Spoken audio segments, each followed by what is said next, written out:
PMP certified ဖြစ်ပြီးသားနောက်ပိုင်းမှာဘာလို့လဲဆိုတော့ PMP သက်ခင်ရေဒီမှာရှိရဲ့အမတို့ဒီ exam scenarios တွေကိုလေ့လာပြီးနောက်ပိုင်းမှာပေါ့နော်အခုဆိုလေ certified ဖြစ်ပြီးသွားပြီအဲဆိုဒီနောက်ပိုင်းမှာကိုယ့်ရဲ့အတွေးခေါ်ယူဆတွေဘာများပြောင်းလဲသွားတာမျိုးရှိမလဲပေါ့နော်ဟုတ်အရင်ကတည်းကပို့ပြီးတော့ဟိုပေါ့နော်ဒီလုပ်ငန်းပိုင်းဆိုင်မှာဟိုပို့ပြီးတွေးတက်လာတယ်ပေါ့နော်တချို့ကျွန်တော်တို့အရင်တော့ကျတော့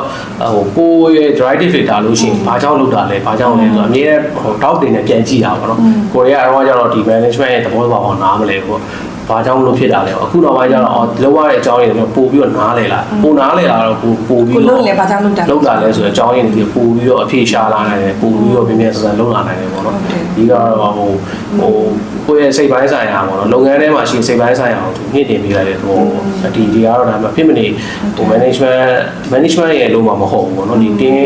engineer လုပ်နေလို့လေဒီလိုဟာမျိုးလေးကိုအနည်းဆုံးတော့လေ့လာထားသင့်တယ်ဟုတ်တယ်ဒါမှကိုကတစ်ဖက်က management ရဲ့ concern ကိုသိနေမှာကိုယ့်ရဲ့ဒီ engineering career ပဲဖြစ်ဖြစ်ပေါ့နော်တခြား software developer career မှာပဲဖြစ်ဖြစ်ဒီနှစ်ဦးတစ်ဖက်ညှိနေနိုင်တဲ့ collaborate လုပ်နိုင်မှာပေါ့နော်ဟုတ်ဒါဆိုတော့ PMP ဟိုပါပေါ့နော် PMP exam PMP certificate က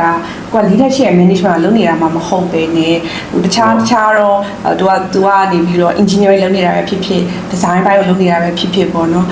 service industry မှာလုပ်နေတာပဲဖြစ်ဖြစ်အဲ့ဒီသူတွေအတွက်ကောဒီပေါ့နော်ဒီတင်တဲ့ဒီ certificate ကအရေးကြီးရလို့ပြောတာပေါ့နော်ဟုတ်ကဲ့ပြောထားရင်တော့ဟို management ရဲ့ concern ကိုနားလည်သွားရင်ဒီလောက်ရတဲ့လောက်ကလည်းပို့ပြီးတော့မြန်မြန်ဆန်ဆန်နဲ့ပို့ပြီးတော့သူတို့ဟို product လုပ်ပေးနိုင်တဲ့ဟာမျိုးလေးပေါ့နော်အဲ့ဒါလေးအတွက်ကတော့ကျွန်တော် encourage လုပ်ချင်ပါတယ်ဖြစ်တယ်ပေါ့ဒါဆိုလိုတာ PMP certificate က professional တိုင်းအတွက်မဖြစ်မနေယူထားတဲ့ certificate ဖြစ်လာနေပြီပေါ့နော်ဟုတ်တယ်